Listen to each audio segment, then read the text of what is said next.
Would you like to 10x your productivity and stop feeling so overworked and overwhelmed? Welcome to the Extreme Productivity Podcast with New York Times bestselling author and Inc. 500 entrepreneur, Kevin Kruse. Welcome. I'm Kevin Kruse, and I'm sharing tips and advice from my new book, 15 Secrets Successful People Know About Time Management, where I interviewed over 200 self-made millionaires, billionaires, entrepreneurs, Olympians, even straight-A students at Harvard and MIT, people like that. And I boiled down all their advice into 15 things that we can all do as commoners to achieve higher levels of productivity and less stress. That's what it's all about. So in the last episode, I gave the 9 steps to cut your email time in half. And today, I'm going to share what Mark Cuban told me was his number 1 productivity tip.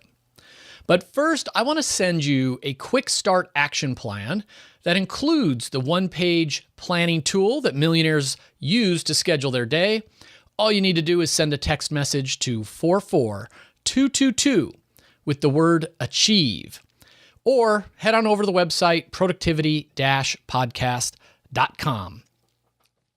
So, I cold emailed Mark Cuban, asking him for an interview, told him about the book, and I said, I just want your number 1 secret to time management and productivity. Now, a lot of people have given me pushback about Cuban's advice. Not what he said, but just talking to billionaires about productivity advice. And specifically, they say, well, listen, sure, it's easy for Mark to give this advice. He's got servants and staff and presidents running his companies. He's a billionaire. He doesn't have to deal with all the stuff that we need to deal with. He can boss people around and just hire more people to do more stuff. But I believe that is very limiting thinking. It's really limiting thinking. Yes, billionaires like Mark Cuban have more resources than non-billionaires, but they're also managing so much more. Their universe is so much more complicated. In Cuban's case, he owns the Dallas Mavericks, the basketball team. He owns landmark theaters. He's spending tons of time as the host of Shark Tank, one of the hosts of Shark Tank on TV. He's constantly being interviewed on TV, writing blog posts, weighing in on, public policy and politics. He's got a lot going on, not to mention his family and little kids. He's written books. He's invested in dozens of startups. He has a lot more going on, I bet, than you or I do. So yes, he's got money to throw at problems, but it doesn't mean he doesn't have the same fundamental issue that we all have. We have 1,440 minutes in a day. How do we make the most of them and do it in a way that doesn't make us feel overworked and overwhelmed? And of all the people I contacted, I reached out to over 800 people for the book, for the research. He responded faster than any of them. 61 minutes later, after I emailed him, he got back in touch with me. This is a guy who clearly is on top of his minutes, on top of his day. I wasn't scheduled through multiple. I was on a weekend actually, as well. It wasn't multiple layers of administrative assistance. He didn't just ignore. He didn't have some complicated flow chart figuring whether to respond or not, or what to take a next action or to schedule it. He responded in 61 minutes. He had that much space, that much calm in his day and in his mind that he was able to respond right away. So what was his advice, Kevin? Stop jogging around so much and just give it to us. All right, here it is. He said, never take meetings unless someone is writing you a check. Very typical Mark Cuban, very direct, kind of funny. And the interesting thing is that this is a topic that many of the billionaires mention. Remember, I just have an open-ended question. Give me your number 1 piece of advice.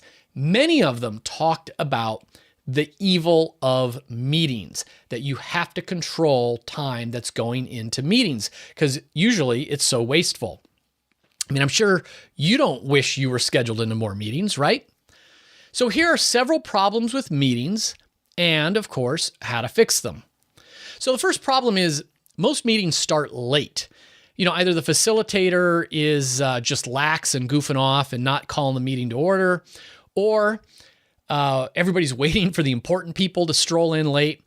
And it's an awful cycle, right? Because if you show up 2 minutes late and then sit there for 10 more minutes waiting for everyone else to get there, the next time that meeting is scheduled or that person calls a meeting, you're going to think, okay, they're not going to start for 10 minutes, so I don't need to get there for 10 more minutes. It just gets worse and worse. The fix is simple. The meetings need to start and end on time. Try to make sure people aren't scheduling meetings back to back. If you have an admin or maybe keep your own calendar, as much as possible, if you have any control, leave at least a 15 to 30 minute buffer time in between meetings, just so you at least have time to get out of one and into the other and, do a couple of quick items in between. Finally, if you're the facilitator of the meeting, you start your meetings immediately on time, whether people are there or not, and you end your meetings 5 minutes early. If you start your meeting on time and people are walking in 2 minutes late, 5 minutes late, 10 minutes late, they're walking in and the people who are there are already having the meeting, that's going to send them a message. And of course, if they ask that stupid question later, like, hey, what about so-and-so? And you say, oh, we talked about that in the first 5 minutes, and then you answer their question, they're going to get that message. Second big problem is the wrong people are often in a meeting. The default idea seems to be, when in doubt, invite them. The more the merrier. Doesn't hurt to have them in the meeting. But this wastes the time of the person who was invited, who might not have the professional courage to say, no thanks, I don't want to come to the meeting. Or they might attend the meeting and feel like they need to ask questions or give input just to make their presence felt or to feel like they're contributing, and that wastes everyone else's time as well. Instead of inviting everyone possible, change your mindset to, when in doubt, leave them out. Steve Jobs was notorious for challenging people's right to be in a meeting.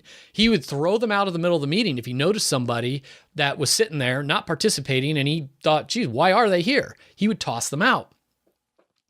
Now, the third problem is most people, meetings, you become a victim of what's called Parkinsons Law of triviality, also known as the bike shed effect. So this law states that most organizations and people will spend the most time on trivial issues and the least time on important issues, which is very counterintuitive. And the story goes that a committee was put together to make several decisions around building and designing this big new expensive nuclear power plant. And the discussion and the questions and the approval of the power plant itself went very quickly. But there was going to be a bike shed on the property where people who biked to work could store their bikes. That topic, where to put the bike shed, how big the bike shed should be, how many bikes should it hold, what color to paint the bike shed, that took up more time than the freaking nuclear power plant because everyone in the room thought they could handle a discussion or an idea of something like a bike shed. Everybody had an idea about that. So for complicated projects, you might want to try things like, Jeff Bezos opens his meetings at Amazon with quiet time. They hand out materials to be read and they'll spend the first 30 minutes reading the materials handed out. He doesn't assume people have read the material ahead of time because people don't. So it's like, we're all going to come in together. We're going to read this memo, review these slides, then have a meaningful discussion. For smaller, less complicated projects, if you need a meeting at all, it's the facilitator's job to move things along and to make sure adequate amount of time is being spent on each issue. Fourth problem, meetings are often just scheduled at the wrong time. Meetings break up the day in very illogical ways, random ways. So they interfere with our flow state or our peak concentration time. And this is a big problem for knowledge workers, people like computer programmers, software engineers who, get really productive when they're in the zone, when they're wired in. You interrupt that, it takes them a long time to get back into that flow state. So a fix for that is to just block off certain times as meeting free, no meeting times.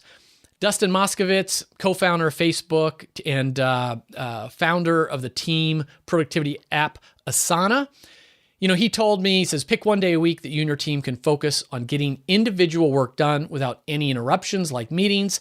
At Asana, we have no meeting Wednesdays. My friend Kate's CEO of Aria Healthcare, hospital chain outside of Philadelphia here, she has no meeting Fridays, one day a week where there are no meetings. I just spoke to Rory Vaden. You might know Rory, great time management guru, great public speaker, podcaster, runs a big company, like 100-person plus company down south of me, I think down in Florida area. I could be getting that wrong, Rory. Sorry about that.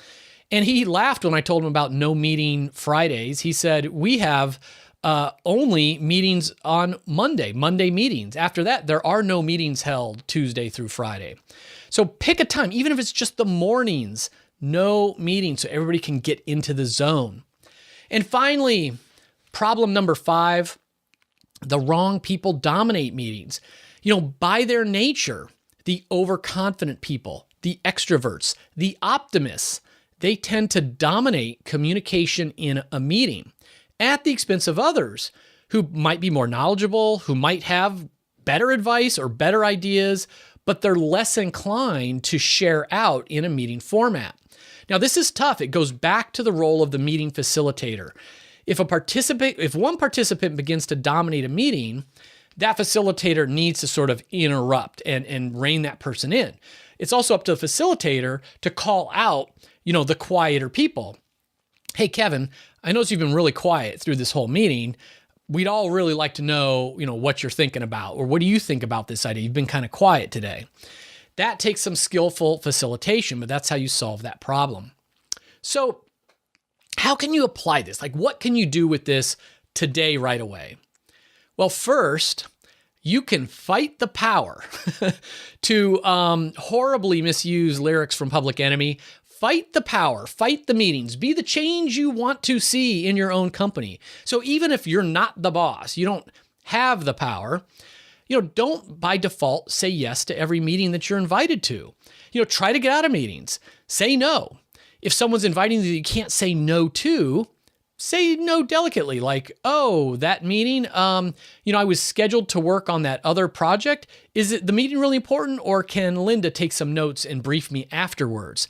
Just by going into the default mode of, instead of always saying yes, try to get out of it or say no if you can do that. Now, if you are the power, if you are the man, then immediately think like, listen, okay, maybe I don't have the power to ban meetings Tuesday through Friday, but can you, at least for your direct reports, your own team members, can you let them know like, hey guys, most of us are mentally sharpest in the morning, before noon. So let's all agree that unless it's really important, let's not schedule meetings or call for meetings, before noon. Let's do our important brain work before lunch, and any meetings and things that aren't going to be as taxing in the afternoon. Or, hey guys, let's try to make sure we leave the last day of the week, Friday, meeting free, so we can catch up on our tasks and our to-dos and have a less stressful weekend. At least you can do that. And if you are the man, you are the power, start your meetings on time, end them early, and be an active facilitator in them. So, we covered a lot, and as usual, you don't have to remember it all because I've got a one-page, ready-to-print poster called Maximize Your Meetings. All you need to do is download it, print it out, tape it up on your conference room door, hand it out to your direct reports, email blast 1,000 people in your company. Man, I would love it if you would do that. I would bribe you to do that. All you need to do to get this thing, Maximize Your Meetings, just text the word ACHIEVE to the number 44222. Make sure you subscribe to the Extreme Productivity Podcast in iTunes or Stitcher, because you don't want to miss the next episode. I've been talking about it as a giveaway, but I'm going to walk through it. The next episode, I'm going to talk about how millionaires schedule their day. Until next week, remember, master your minutes, to master your life.